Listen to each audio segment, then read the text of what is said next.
अच्छा, ऐसा धोखा हमारे साथ किया, भोगोगे तुम। ये जो निकलता है ना भोगोगे, ये अकाट्य होता है। क्योंकि किसी का भी हृदय, मान लो किसी भी जीव जंतु को आप कष्ट दें और उसका हृदय आह भर जाए, तो वो आह वज्र की लेख है, तुम्हें भोगना पड़ेगा। वो आह किसी की ना लेना जिंदगी।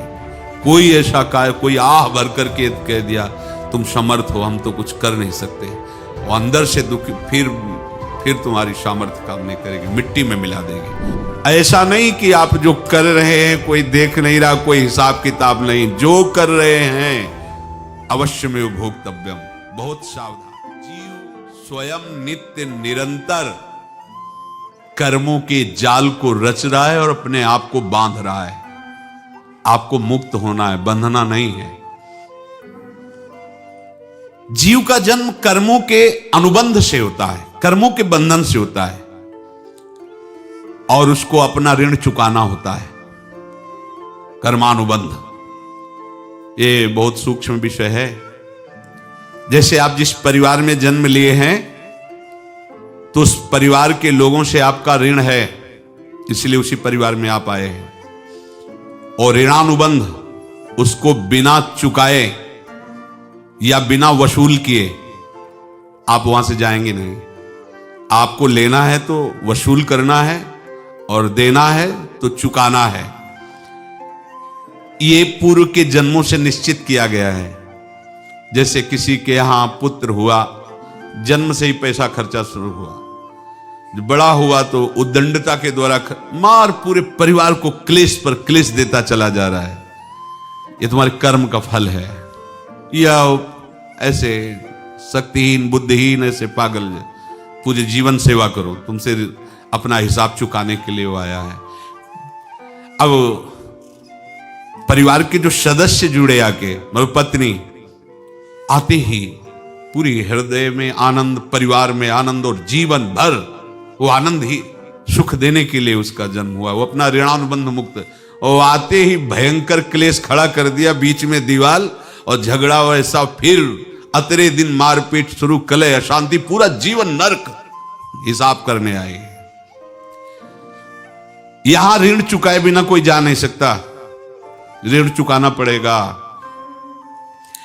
किसी का ऋण वसूल करना है तो किसी को ऋण चुकाना है, दोनों काम करने होते हैं। अनेक जन्मों में अनेक लोगों के साथ हमने जो बर्ताव किए हैं, अच्छे या बुरे, वो होंगे। अब किसी आदमी को हम जानते नहीं, अचानक मिला, अचानक टक्कर लगा और मार पीट गाली गुप्ता सब कर दिया, चुपचाप सह लो। क्यों? ये आपका हिसाब है, पूर्व का हिसाब। हमारा उससे कोई द्वेष नहीं, कोई संकल्प नहीं। अचानक घटना घटी और हमसे द्वेष करने लगा, हमें पीटने लगा, हमें गालियां दे, ये हिसाब है, चुपचाप सह जाओ। अपने घर का भाई ही भारी दुश्मन बन गया और क्लेश हिसाब है। एक प्रभुदत्त ब्रह्मचारी जी की वाणी में पढ़ा था, एक महात्मा जी भ्रमण करते थे, तो उस समय असरफियां चलती थी, मोहरे असरफियां, तो उनको भेंट में देते लोग। तो या तो ठाकुर सेवा में लगे तत्काल, या संत सेवा में तत्काल लगे, उसका संग्रह करके डोलना ये ठीक नहीं है बैरागी के लिए, सिद्धांत में ये ठीक नहीं है। तो जब 2, 4, 6, 8 ऐसे मोहरे हुई, तो उन्होंने विचार किया कि और भ्रमण करके जब काफी मोहरे हो जाएंगी, तो प्रयागराज में जब कुंभ पड़ता है, एक बार पूरे सब अखाड़े के संतों को, अलग अलग संप्रदाय सब संतों को बुलाएंगे और सबको पुआएंगे। अब साधु है तो यही विचार करेगा, और क्या विचार करेगा।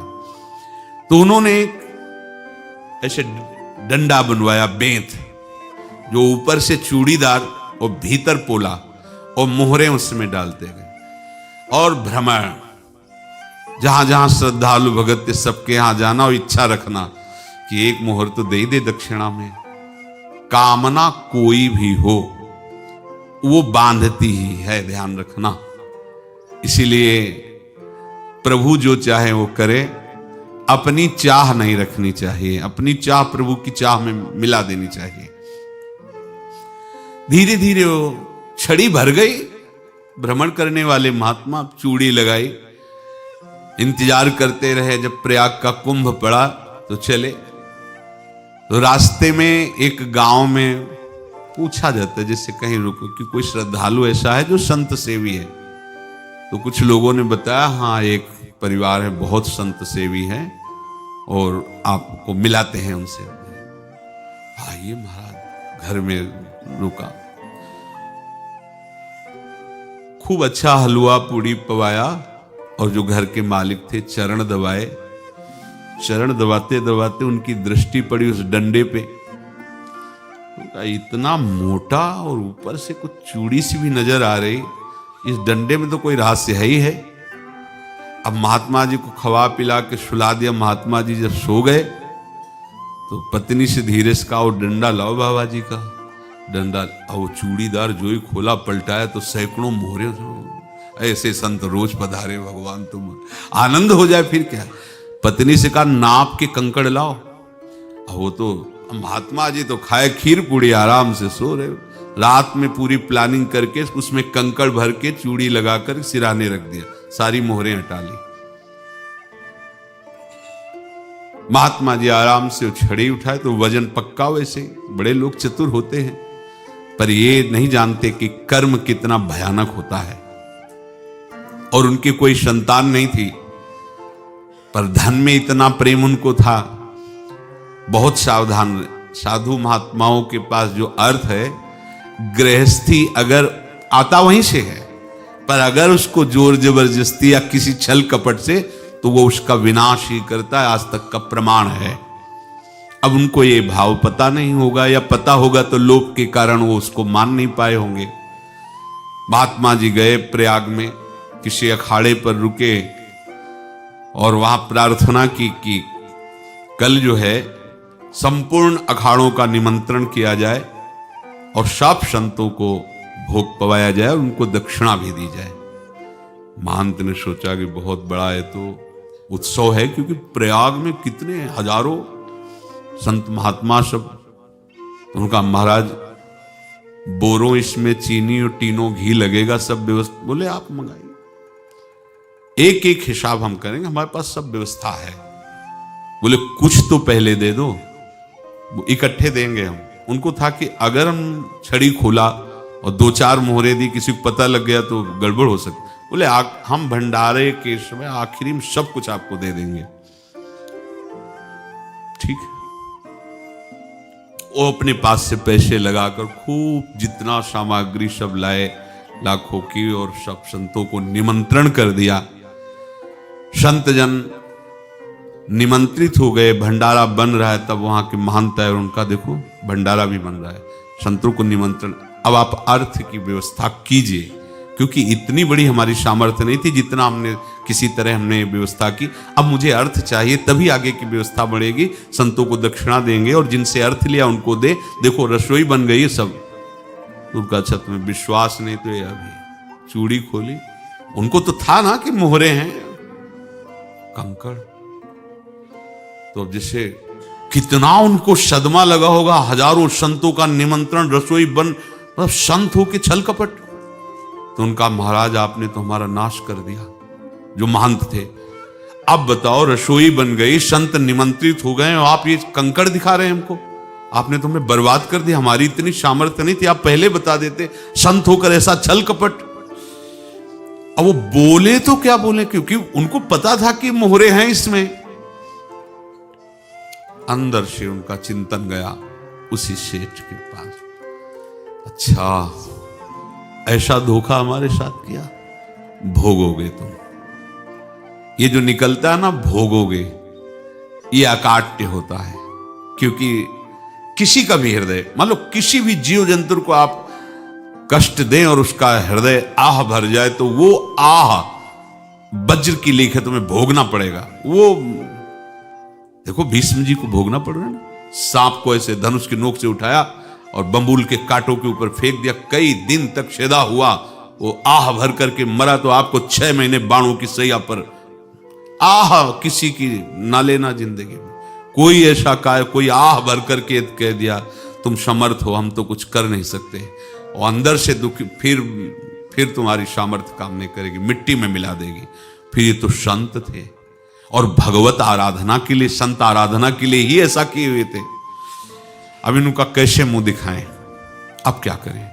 सुबह संत जन आएंगे, सबके बीच में हमारी कि देखो इन्होंने, अब क्या करें? गए और संगम में जाके छलांग लगाई, अपने प्राण त्याग दिए। अब उनके तो पास मोहरे थी और व्यापार बढ़ा और 9-10 महीने बाद ही लड़का हुआ। अब तो उनको कि संत फलीभूत हो गया। देखो व्यापार चल रहा, लड़का नहीं होता था, लड़का भी हो गया, बड़ा आनंद छा रहा है। जब से वो प्रकट हुए और धन की वृद्धि शुरू हो गई, पढ़ाई लिखाई में उनके खर्चा हुआ सब, बस बीमारी शुरू हो गई उनके शरीर में। अब उसमें पैसा जाना शुरू हुआ।